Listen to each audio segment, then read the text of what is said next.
দেখুন, সিঙাড়া জিলিপি, এই যে সিঙাড়া জিলিপির দিকে কুনজর পড়েছে কেন্দ্রীয় সরকারের, তার গায়ে লিখতে হবে বিপজ্জনক অমুক তমুক নানা রকম ফতোয়া। আমরা পরিষ্কার জানিয়ে দিচ্ছি, মমতা বন্দ্যোপাধ্যায়ের মুখ্যমন্ত্রীত্বে পশ্চিমবঙ্গে এ ধরনের কোনো ফতোয়া মানা হবে না। তার কারণ, সিঙাড়া জিলিপি এবং এই খাবারগুলি যারা খান তাদের খাওয়ার পূর্ণ স্বাধীনতা আছে। খাবারের গুণমান যদি ঠিক থাকে, কোয়ালিটি যদি ঠিক থাকে, তাহলে কে কি খাবেন, কিভাবে খাবেন, সেখানে পশ্চিমবঙ্গে কোনো হস্তক্ষেপ করা হবে না।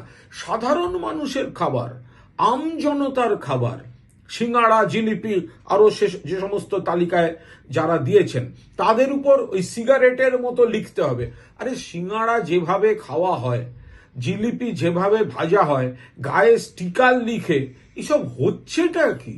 এখানে কে কি পরবেন, কে কি খাবেন, পূর্ণ গণতান্ত্রিক রাজ্য এবং স্বাধীনতা থাকবে।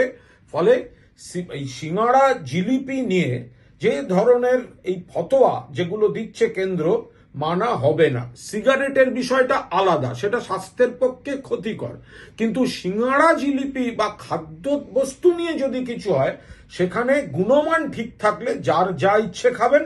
পশ্চিমবঙ্গে কেন্দ্রের এই ধরনের ফতোয়া মানা হবে না।